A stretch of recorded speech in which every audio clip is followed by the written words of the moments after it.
Welcome, everyone. Happy New Year, because this is the first episode of the Russian Threat Podcast, as I call it. And in other words, me and Jonathan Fink of Silicon Curtain getting together and having a cup of beverage. I don't know what's in your mind. Apple juice. That's my drink of choice this year. Yeah. So healthy. Well, then I think that Happy New Year. Happy New Year. What a start. What a start to the year as well. You know, I mean, it already feels like we've gone through 12 months of trauma and we're not even halfway through. We're not even a week into the new year yet. And I'm ready for 2027. It almost feels like this administration, and I speak for the Trump administration because I live in America. I may speak with a slight accent, but I've been in the United States for nearly 40 years. Actually, I'm a local elected official here in Wisconsin, Rock County, where I have the pleasure and honor of living and serving. And it seems like this administration has a schedule where for 2025, they were going to do Israel and Ukraine. In 2026, they're going to do Venezuela and Greenland, so because why limit? Why limit yourself to that? There's Colombia, Cuba. I mean, the list is growing, surely. Like you said, it's only the first week. Plenty more time. Plenty more countries. There is plenty more time. But, I wonder the difference between Venezuela and Greenland, because he got so emboldened with Venezuela that I think he wants to grab Greenland by the now. And it seems like I'm very encouraged because I'm actually seeing Republican senators speaking up and saying, no, this we don't want Greenland.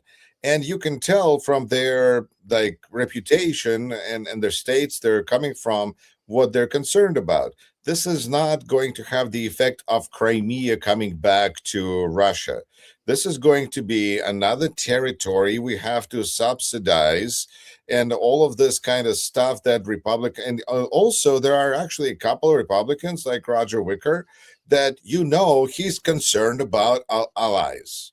And what effect this is going to have on the standing that which is really good to know, to feel that there's somebody in the Republican Party who cares. Not Lindsey Graham cares, but like Roger Wicker cares.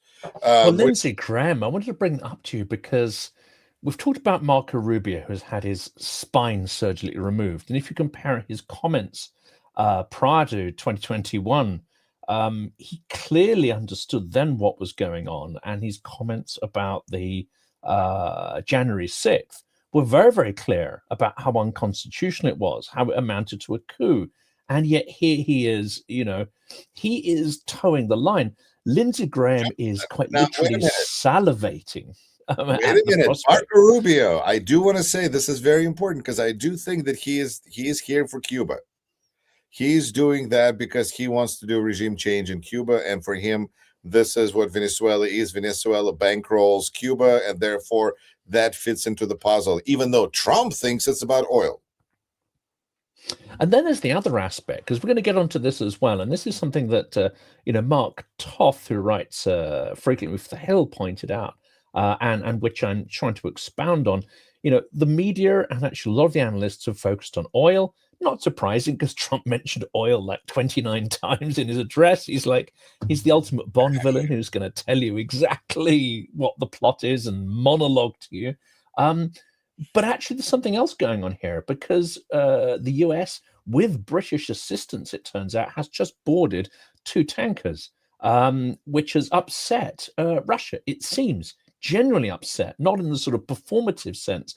Now, this is quite interesting because it seems to me that Russia is being extraordinarily quiet about the coup, or whatever it was, the assisted coup that happened, the exfiltration of the leader, probably with the connivance of people within Maduro's inner circle. I mean, this in itself is an interesting, highly performative form of warfare. It's a very theatrical form of warfare made for TV. It almost reminds me of some kind of, Potemkin facade kind of war. A little bit like, and people are going to find this odd, a little bit like the strike on Iran as well. which seem to be very performative as well. Here we go, we're going in, we're doing it. And yet when you look at the analysis of the actual change that's been affected, well, it's almost minimal, if not non-existent, and that's perhaps by design. And of course, in Venezuela, the regime is pretty much intact, although now perhaps it understands a little bit that it is a vassal of the US. So there's all this stuff going on, and I think Russia behind the scenes may well have said, "Okay, we have our sphere, you have yours. This has been discussed quite a lot, but don't touch our assets." However, what seems to be going on is that China and Russia are going to be blocked from Venezuelan oil, from that system, and this is quite a strategic loss. And then the US, along with the British, boarded two Venezuelan tankers that were trying to reflag as Russian to escape sanctions. There's some interesting kind of detail beneath the surface. Now, this isn't to condone what's going on. What's going on is highly illegal and disturbing, but there's some interesting subtexts behind the events. There certainly are, and I will take it through what I think that the points, some of the great points that you've made, Jonathan, because I feel like if this could lead, actually, if this was capable of reversing the trend, a very dangerous trend that we're watching now, where there is an improvement and a desire to improve relations between Russia and the United States, and if we could somehow reverse that trend, that'd be a good thing.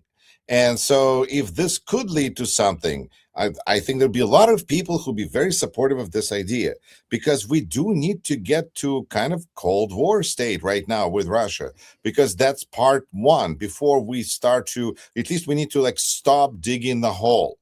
We need to have some kind of an understanding of where, where the threat is coming from, and that we shouldn't be looking for every possible way to take sanctions off Russia, but instead we should be looking for understanding that Russia is having a very dangerous influence and impact on American politics and world politics right now. And if that comes through a tanker conflict, I'll take it. So that's one. Two is, I think that, the aggression here is very much performative, because Trump and this administration, they show propensity for dominance, for violence, for aggression, but they don't have stomach for war. It's kind of a cowardly bully way of looking at the world, but just to kind of cut the crap kind of way. That's what they're doing here. They're okay to punch somebody out as long as there's no consequences for them of any sort. That's and a reality TV version as well, isn't it? It's kind of sanitized reality TV, gamified version. And on that level, I gotta say, I've been really enjoying the podcasts, Daily Beast podcast that they do inside Trump's head. And in fact, on Rashkin Report News, I started doing recaps of some of the episodes, because I feel it's so important to really try to understand the mindset of this person who has access to a lot of nuclear weapons, and that he looks at reality as attention that he has to consume. And it's like, if he was a YouTuber, I could almost understand. I could kind of relate.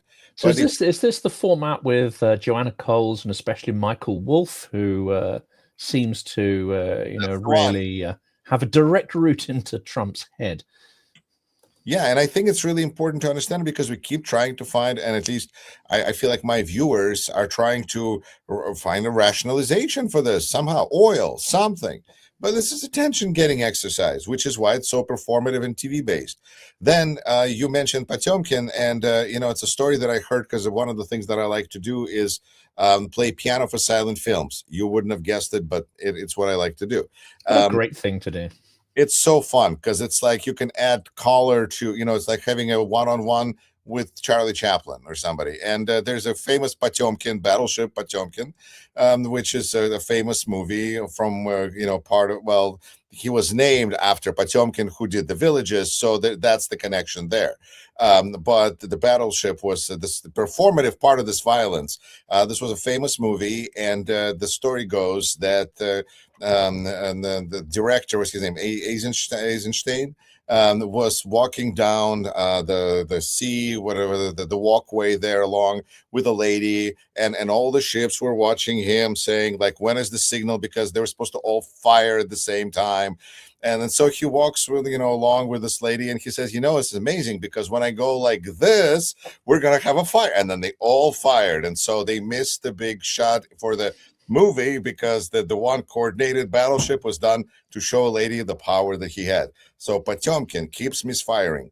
Next, Don wrote. There's a little interesting fact there. There was a reenactment, wasn't there, for the cameras of the October Revolution, because the real thing wasn't really captured on documentary film, and so I think it was on Nevsky May not have Prospect. looked like it did in the movie. Well, at a smaller scale, you know. I mean, it was a small terrorist coup rather than a big mass movement, so they had to create something for the propagandistic media. And it is reported that because they used live ammo in shooting it, more people were injured in the reenactment than in the actual revolution and storming of the Winter Palace itself. See, this is why folks watch this channel, because for the kind of trivia information that I didn't know. So hit like and subscribe to Silicon Curtain and Rashkin Report Perspectives. Also, yes, follow me on Substack. That's what I keep forgetting to say. Donroe Doctrine. I had a video on my channel, Jonathan, that I called Donroe because I thought it was like so perfect. And now he says that's the official name of Doctrine. So I feel there we go. You've stolen your branding. Well, I've tweaked it slightly. I've got an episode coming tomorrow called the Dumrow Doctrine, which I think is a slightly better fit. You know, it kind of feels like it. The part that strikes me just outside of the dumb part is the useful idiots, because we're dealing with people who are trying to be useful but are also idiots, and this is that's the challenge. So, but Donroe Doctrine, I think that's what's happening in action, and it's sad to see that the United States decided to exchange being leader of the free world for being a bully of the Western Hemisphere. That seems like such a downgrade, and it's so disappointing to see the United States just kind of go, you know what, you can have all of this, it's too expensive, we're going to go and beat up our neighbors. Okay, that's real great, that's real good. And in the end, it comes down to, for me, that Trump loves Putin. And so as long as that dynamic continues to be the main trend, everything else is going to just kind of follow out of that in some way. To me, that's the Northern Star that was, is, and remains the guiding light of our politics, no matter how much Trump lives in TV world and in the world of it. It's his love and admiration for Putin and for Putin's rules is really, I feel like, is driving Trump. Well, this is the interesting question, isn't it? This is the one which we continuously circle back to. That is that he clearly has admiration for Putin and the power he wields and the effect, the fear that Putin is able to project onto his own populace and onto his neighbors and so on. He loves the violence. He loves all these aspects, as well as the performative ones of authoritarians, the military parades, the uniforms, the show, all of the glitz, none of the substance. He's clearly admiring of that, and that's what he wants. He's on camera saying he wants that same kind of deference and razzmatazz surrounding him. And of course, the actual pictures of the military parade that he got didn't quite live up to that, reality. There's kind of Timu version of a North Korean military parade. But here's the big question: Is he enamored of Putin? Does he seek his Putin's approval? Certainly, some of my friends like Vlad Vexler have done great videos on why Trump's narcissistic complex seek him to need that kind of approval of Putin. Or is he tied to Putin come what may? Or is there a point where he says, I admire your methods, but I'm more powerful now. The apprentice has become the master. And now you're lower down the pecking order than I am, and I've learnt your rules and internalized them. Right, I'm going to turn them back on you. This is the bit that perhaps is, some will be screaming, don't be so ridiculous. He's absolutely enthralled to Putin. This will never happen. He'll never turn, and he's an actual asset of the Russian dictator. And others will say, well, okay, he's enamored of it, but at some point, yeah, he will turn around and use those same techniques to show his dominance over Putin. That is so interesting to hear you say that, because it really makes me think of several different things, ranging from the fact that I know so many people who dislike Trump, but like his methods. And that's really terrifying, because you understand that if that's just like they have a problem with him on aesthetic level, but methodologically they're cool with it, because kindness has to have fists, as they have it, as they say in Russian. Добро должно быть с кулаками. And what this is going to is fear. It's the fear factor, because I think we'll know when the dynamic power ratio has changed, when Putin will act scared of Trump. When Putin will be fearful, that's when we see. Because right now, Putin is not playing afraid. Putin is playing like he's crazy, he's determined, he's strong, whatever, but he's not scared. And so that will be the signal for us that that's what happens. But also the dynamic that I just described in the video that I'm going to be putting out shortly, that was, I think is something to think about. And I wonder, I guess what you're thinking about it is to what extent acting like a true power doesn't need to scare anybody. True power is clearly, like, the United States doesn't need to scare. It's pretty clear United States is the biggest power. So when you have somebody who is somebody who is weak, they're trying to, instead of show that instead of being strong, they're trying to instead scare somebody. It's a weaker it's a weaker way of attack. Say just be scared. Oh, we're going to attack Europe. Oh, we're going to attack NATO. Oh, we're capable of all of this. But in reality, Russia they've kind of overextended themselves. They've really went too far. What happens in Venezuela, what is happening right now in Venezuela, is another proof of how much Russia has overextended itself. And now it operates on fear. And so responding to this fear in a fearful way is counterproductive in this situation. And it's only going to get worse now. I've just been scripting episodes going live later this evening, which looks at an interesting regime insider in Russia and consummate just before Christmas. This is a guy called Leonid Ivashov, who is, a core inner circle elite military kind of guy. And he's been apparently critiquing the war. His thesis here is exactly that. One, it was based on a false strategic framing that NATO is a threat. It's not, and that it's been a singular failure, both military, but also on the home front. It has hollowed out and eaten out Russia's resources. So I think that's an interesting analysis, and that very much ties in what you're saying. This is a case of overreach, but Putin's now in the spot where he cannot stop. I think Trump genuinely wants to be seen as the person who stopped the war, because one, for a short period of time, it would make great headlines. Two, he'd have a better claim on that shiny bauble, the Nobel Prize. Like, it's just so funny, because I'm thinking, he really was planning to get that peace prize between Christmas and 3rd of January. He was. Really.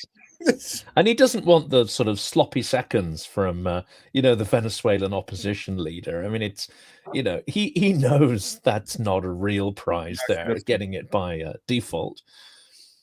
But, I think he generally wants peace. I think he may also come to realization that Putin cannot have peace, is not ready for peace, and that peace is the very last thing that Putin can deliver for a whole variety of reasons. So he has to look for other things to fill the news headlines.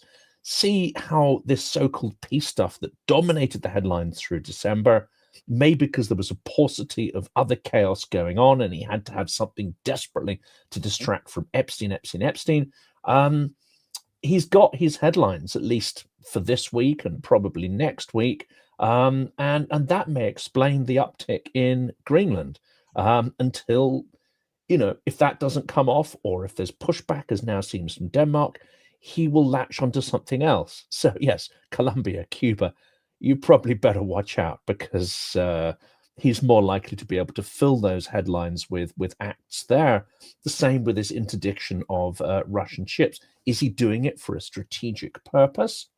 Certainly the Brits who are involved will be. We're not going to commit resources to something which is technically probably illegal under maritime law unless we see a strong strategic purpose behind it. But for him, it may just be another way to keep those headlines rolling and keep Epstein off the front pages.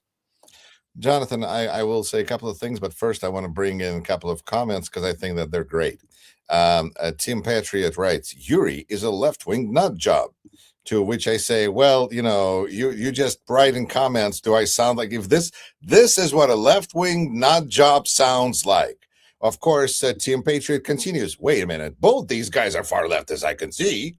Well, That's right. yes, I'm a complete communist. like, wait a minute. Real emissions there, Right, and of course, what I think is great is a comment here that says that I prefer right and wrong. Let's see, I like honest and dishonest, not left and not right. So yeah, I think we're both are being here pretty honest. So you deal with it, Team Patriot.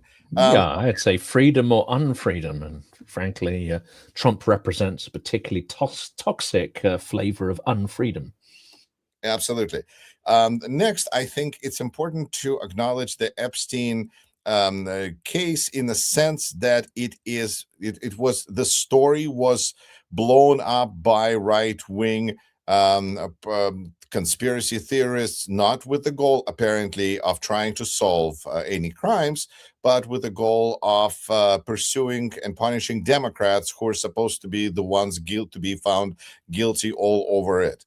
And when it turned out that it's a lot of other people, Democrats don't care what happens to those that are guilty, whether they're Democrats or not, and Trump is all over it, MAGA lost a lot of interest, and not, in the case period, because for them, this was a vehicle to punish Democrats, not anything else.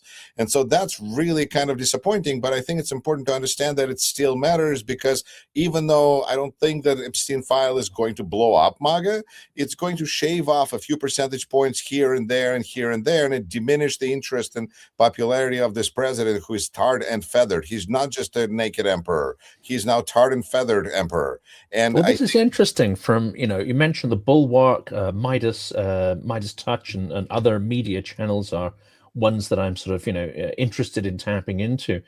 They've been reporting on the sort of MAGA podcast ecosystem, and you could say that had a huge influence in getting Trump elected and buoying him up. And of course, one of the central narratives that fueled that ecosystem was releasing the Epstein stuff, because hey, it's chock full of Democrats and evil leftists. It does seem that there's this incredible fragmentation of the MAGAsphere. That is the MAGAsphere that perhaps is not dependent on Russian money, or maybe they've decided, to flip and cause sort of chaos. But there seems to be some sort of genuine discontent there. Candace Owens, God, say for her name makes me feel slightly nauseous. But they're turning on Ben Shapiro turning on Tucker Carlson, and so it goes on. Alex Jones, who I never thought I would ever have a sensible word coming out of his mouth, is slating Trump in quite an entertaining fashion. And then we have Marjorie Taylor Greene, who I can't believe I'm going to utter this phrase, is one of the harshest and most perceptive critics of Trump now out there. I'm not saying she's fully, transferred to the reality-based community, but at least her invective is quite entertaining and seems to hit the target. I think that it's a very interesting phenomenon to observe if we think that there will be more elections. Because because it's almost like, I'm sorry, I speak Russian as my first language. I have to be cynical, otherwise I feel like a pink pony. So I have to kind of go like, okay, if there are elections, I think that the fragmentation is really fascinating to watch. And people like Dan Bongino, who I guess is now getting out of FBI and is getting back to Twitter, he's like assistant director of FBI. That's like a dream job for a lifetime career. People, FBI. And he'd rather be what we do, because that gets him more likes and subscribe and also money. So he called Matt Gaetz horrible things that I can't even remember. And this was yesterday. And Megyn Kelly saying that there's no any sort of criticism or skepticism on Fox News except rah, rah, rah for Trump. Like, hello. Of course, there's Ben Shapiro and Marjorie Taylor Greene.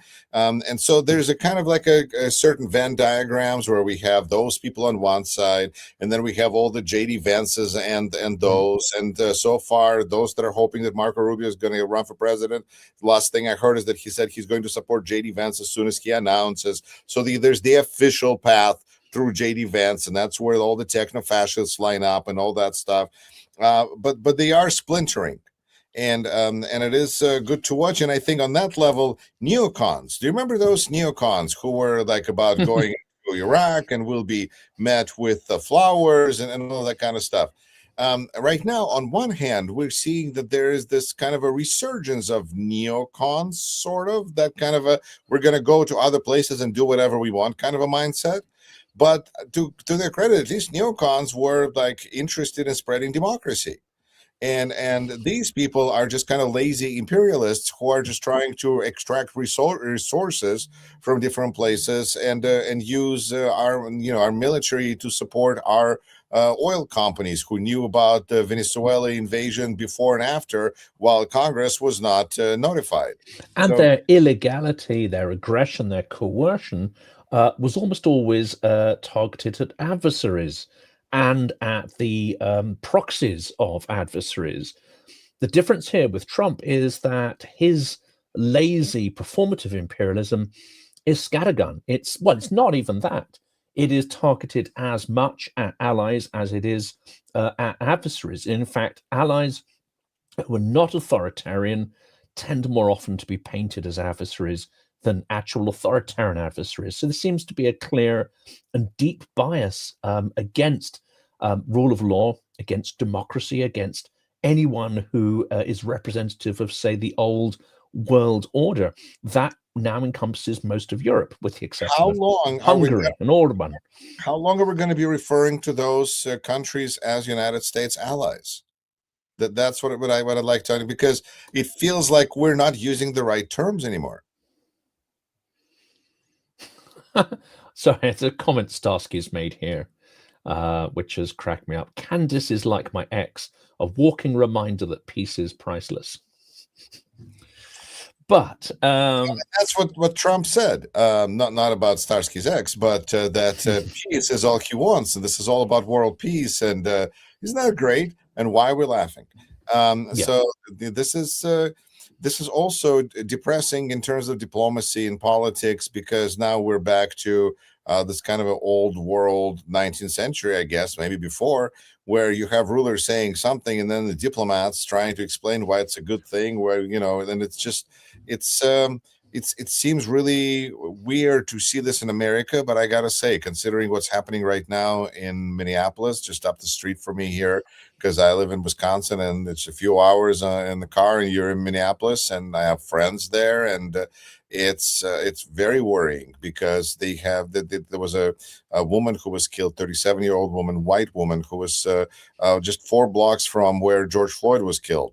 And it's a dreadful situation. The city is on the edge, and I gotta say, it looks really interesting from the racial point of view, race point of view, because when we had the BLM, Black Lives Matter, white America all too often looked at this going, wow, this is so unruly. Can they have institutions, go to court, go to police station and get this figured out?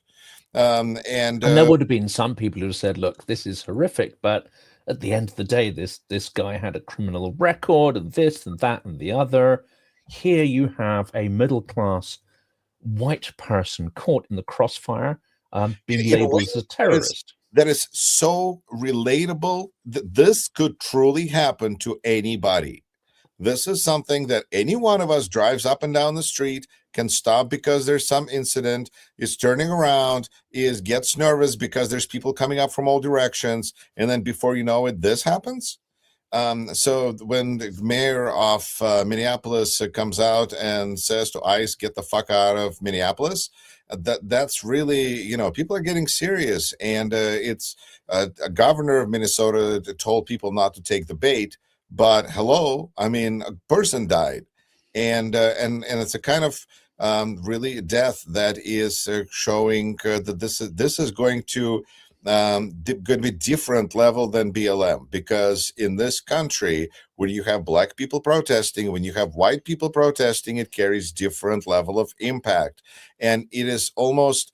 I wonder what black people think, with all due respect, looking at this and going, "Oh, now you're worried. Now this crossed the line."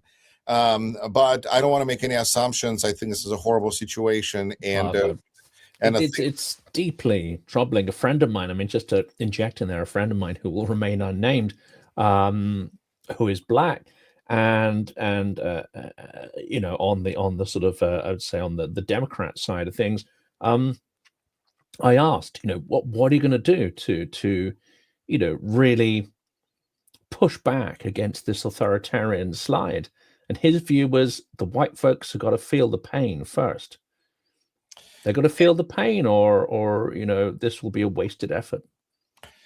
You know, and if that, yeah, this is where we are now. All lives matter, yeah, or the white lives matter, or it's crazy. This is just not what we're used to here, and not what I think we're willing to accept.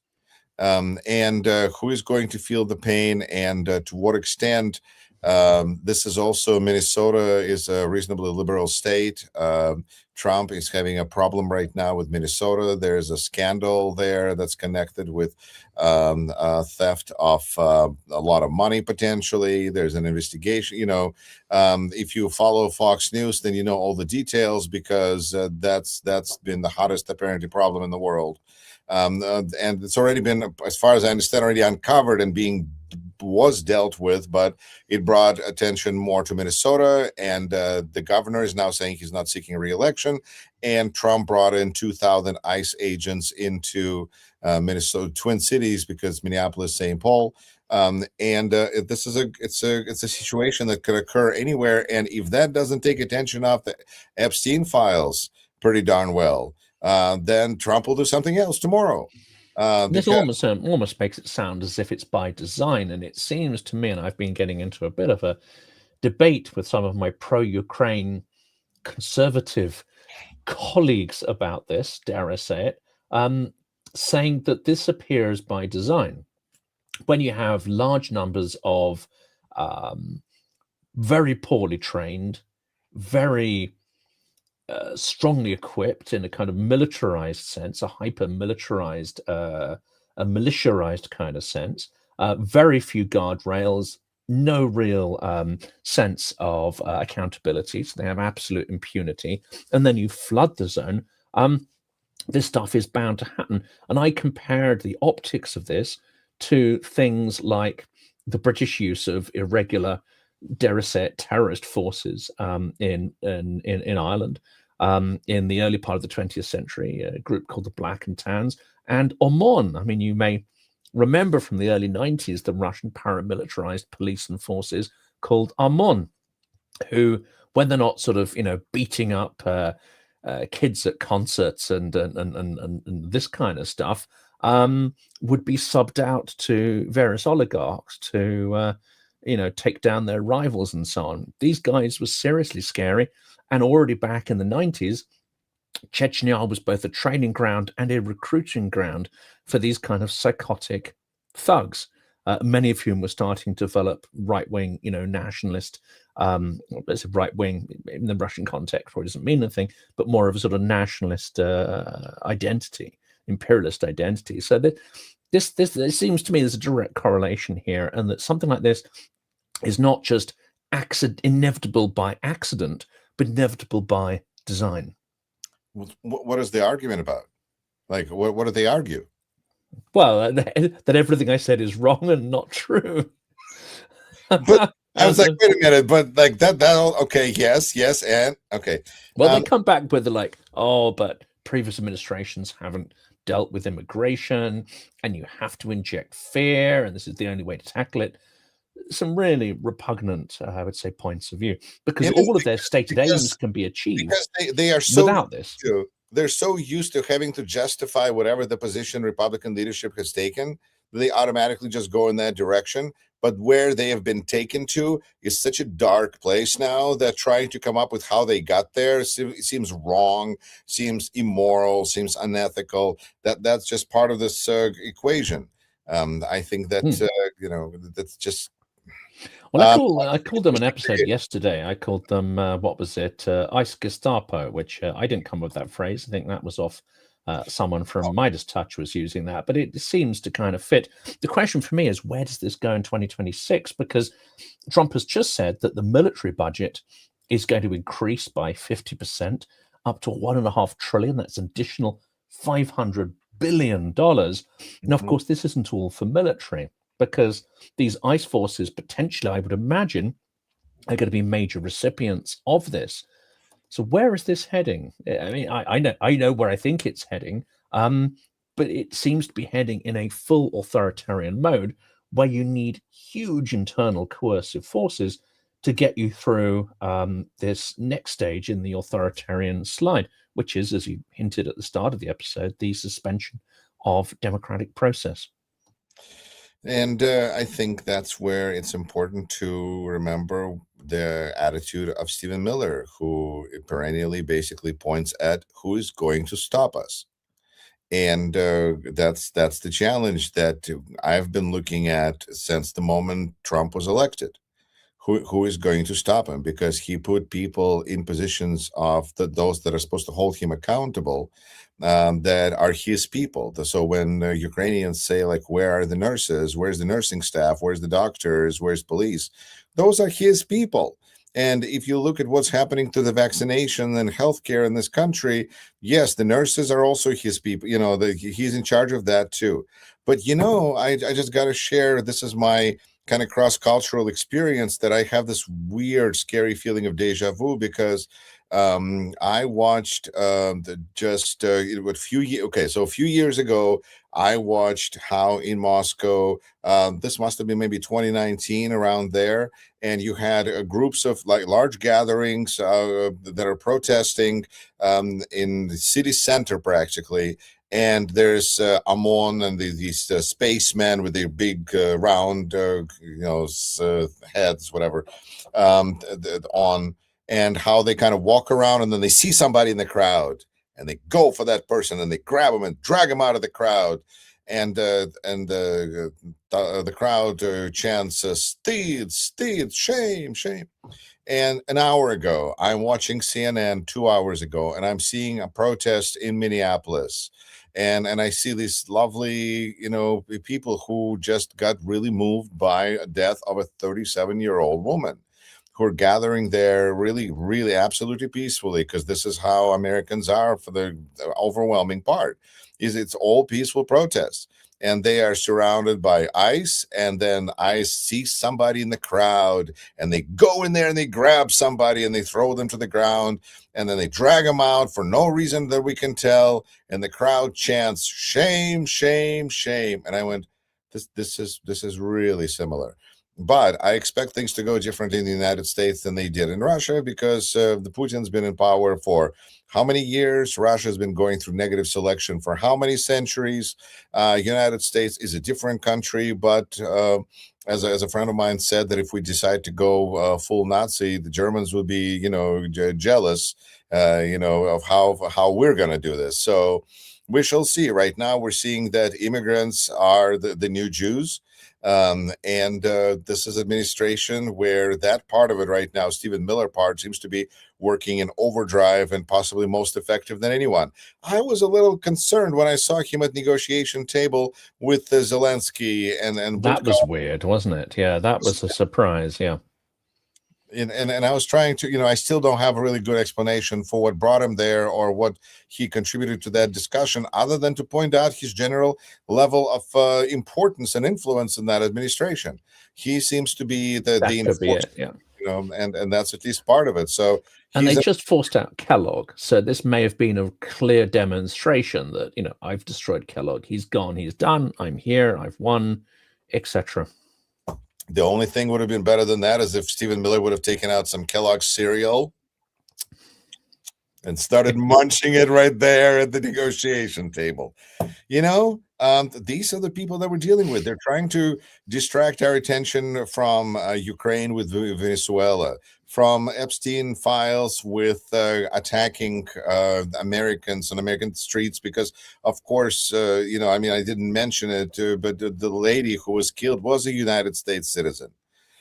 So this made absolutely, it did not fit into anything. This is and likely not a protester. It seems that she was a observer of the proceedings, monitor, as it were, which is in normal circumstances should be a fairly passive role. And of course, those who are going like, oh, but immigrants, technically ICE have no power whatsoever to search a vehicle, detain a person, unless they have clear and demonstrable suspicion, evidential suspicion that it relates to an immigration case. So people saying that, one side or the other, it's 100% clear this act was entirely illegal, not just the violent conclusion of it and the fact the doctor was prevented from coming onto the scene and the mayhem that unfolded, but the entire thing is illegal. Challenging a person who they had zero suspicion had anything to do with immigration violations. It's illegal from start to end. We have a comment here. It says, not so. The illegals are breaking the law. The Jews had a reason pre-World War II. These illegals, it's an economic thing. Be honest here. I think the Jews were legal until somebody took away their papers, and then they were no longer legal. I think it's a matter of paperwork, and I think that's a little strange. But the other thing that I wanted to discuss with you, because we're just burning through things Send today. Elon and Melania home, because if you're gonna, this is one where I'll agree with Trump, right? If you're going to have an absolute zero tolerance policy, well, apply that to your own elite as well. Bye-bye, Melania. Bye-bye, Elon. That's on-road doctrine. We only follow rules we want to follow. That's it. So Mark Kelly, Senator Mark Kelly, really important story here, because one of the things that Ben Hodges mentions, and I'm sure he mentioned this to you all the time, in the sense that it is an important opportunity, duty, whatever you want to call it, for retired members of the military to speak up against injustice that is taking place and to speak up their concerns, because members of the military, retired members of the military, have understanding that regular civilians do not have. And this is me paraphrasing, and just me speaking and agreeing with Ben Hodges about the value and importance of those voices of expertise, experience. When we talk about boots on the ground, what do boots on the ground think? What do the people that have had boots on the ground, what do they think? And when we have Senator Mark Kelly, who is a retired, decorated a veteran, pilot, astronaut, whatever you want to name it, husband of a woman who suffered tremendous tragedy because of the gun violence, when he was practically executed in her face, was shot, and lived to tell about it, and continues to be an advocate. And this man is criticized for making a video with other retired service members because he seemed, I guess, was the most vulnerable one. And they're trying to silence not just him. He's a senator. I think that this is a terrible mistake by the administration, one of many today, where they're making themselves an enemy. And I think Mark Kelly, they're making a hero who is now going to be probably running for president, because why not? And when we have Gavin Newsom and we have Mark Kelly, there will be a lot of people who will say that Mark Kelly is a better candidate for what we need right now, and who would not have run if Trump didn't decide to pick this battle. This would be a genuine change, having several strong candidates, real competition for a Democratic leader. Absolutely. But I'm just really concerned about the chilling effect that will have on our retired members of our military, who will be concerned to speak up for fear that they will lose some benefits or they will be singled out. And so this is the nightmare is ongoing. For people who don't really understand how Russia works, and it seems that most commentators, most journalists, and even some historians actually don't have a clue, it's very, very simple. Everybody is dependent on the largesse of the state. And you only are able to feed at the trough, whether you get small doses of resources, which is just a monthly pension paid, or you get large resources out of that vertical and that system. you get zero, you get zip, unless you show compliance and obedience and fealty to the system. Everything comes from the state, and you owe everything to the state. Doesn't matter where you are on that pecking order. Trump's actions are bringing in a Soviet Russian form of control, which is to make everyone and everything dependent on the state, and to pervert, let's say, the market and market forces and economics by making nothing independent of state power and fear. Preach, Jonathan, preach. This is great. Yes, absolutely. That's the level at which Hugh operates, is making everyone dependent. And the same way, yes, the Soviet system only allowed you to exist within the system. There was no exit. And if you decided not to participate, you were an enemy. And that's why you have all the counter spy operations always looking inside the country for people who are disagreeing. And yes, Trump would like to institute that here. And yes, he would like to use AI and technology to help him accomplish those means. The question, it's the Putinist system as well, which again, this is one that commentators, when they talk about oligarchs, they don't understand that actually even, an incredibly rich and supposedly powerful person in Russian society is still entirely dependent on their compliance and their obedience to the state, to keep enjoying the access to those material resources and status. There's no such thing as an independent person in that system. In fact, there's yes, a person, man, woman, and I think that's the maybe that's the takeaway for me here. The end point is that had friends over Christmas and had great discussions, and we were saying how people should speak up and talk about uncomfortable things, and such as the fact that what's happening with our country, and we really had great conversation. And the part is this always discussion of, is the battle lost or is there still a battle going on? And the answer that I like, the solution possible, is women. Because one of the different things between Russia and the United States is not just rare earth minerals or dictatorships or whatever, but it's women as the difference. Because in the United States, in the past 100 years, women have gained a lot of power that they did not have before. So did minorities as well. But I feel that women, particularly white women, but just all women, are going to have a tremendous impact on the direction of this country in a way that has not been truly tested as a force variable before. We've heard about Middle Ages, things in Britain, and then different, cultures respecting women here and there. But to this extent and this quality, I think this is the first time we're going to really see what that women power is all about. That will be interesting to unfold, definitely. And this idea, yes, this idea of resistance, I think, is interesting. This is why Ukraine is endlessly fascinating. It's the culture, the instinct to resist tyranny, coercion, control in all its forces, rather than to choose so-called stability, peace, security over that. We're going to have to learn something or relearn something, I think, of that instinct. Because the trend that I see, and I'm sure we're going to be discussing this a lot in our conversations, the trend for Western media, the trend for many Western analysts, and especially the public, is just to hope all this stuff goes away, is to normalize it, to downplay it, not to have a culture and a mechanic of resistance. And I would say energetic dialogue, not the kind of, dare I say, sort of, this is where I'll there are many Russians in the diaspora, many people who fled after 2022, who are now living lives in various countries. I know many of them consume opposition, dissident media and resources. Many of them know exactly what's going on, and many of them will have a reasonably sophisticated point of view that we can get behind. But this is all completely immaterial unless you have a culture of resisting and coalescing to fight. Being informed is not nearly enough. What if that Magna Carta document that you guys signed over there all those years ago, what if that was just the beginning of your downfall?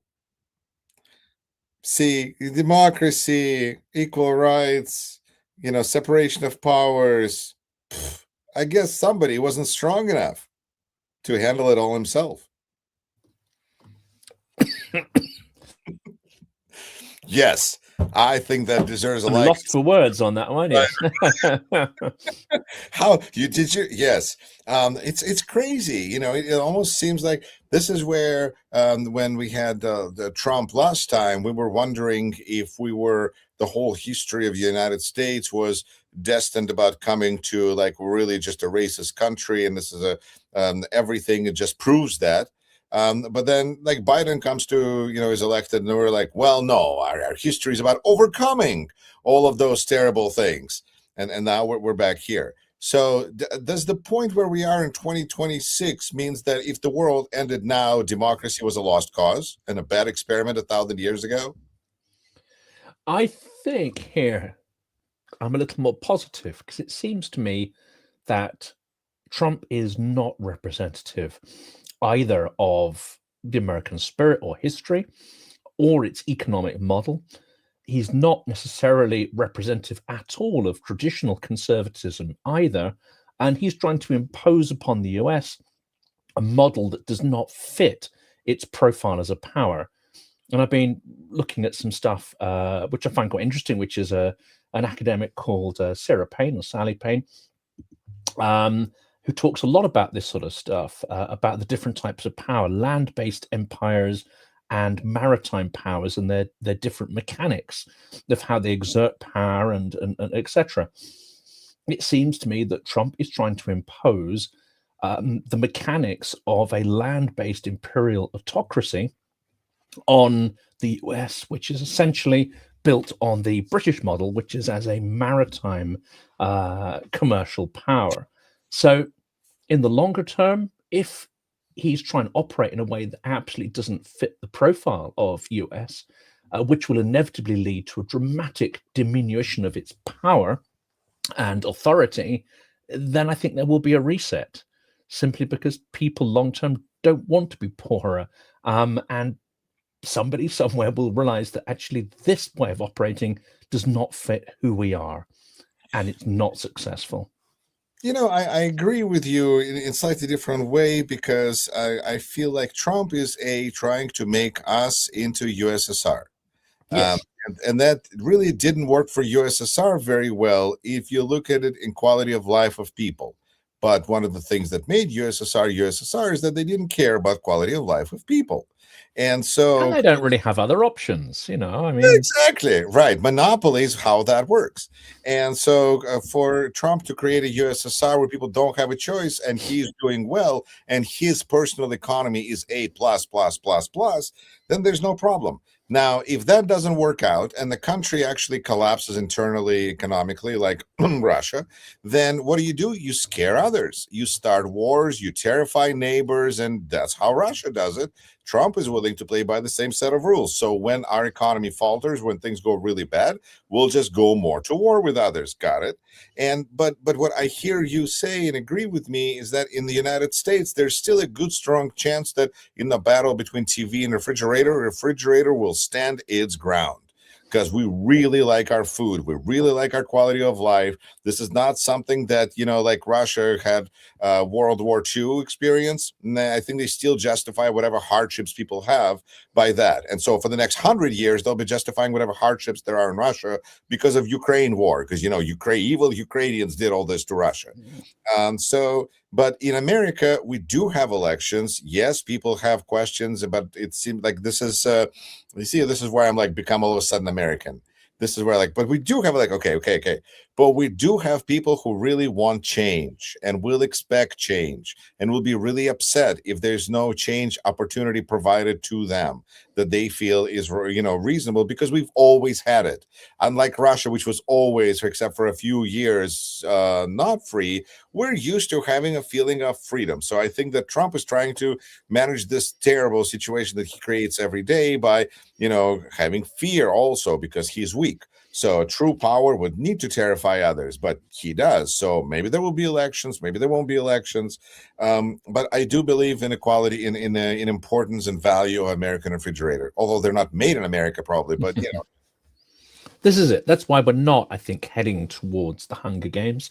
We are going through a deep trough, but one which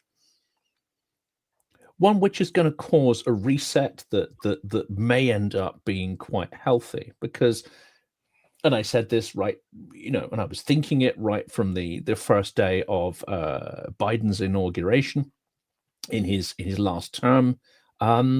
There was no sense that he was going to deal with the systemic problems. There was no sense whatsoever that he understood the gravity of the problems.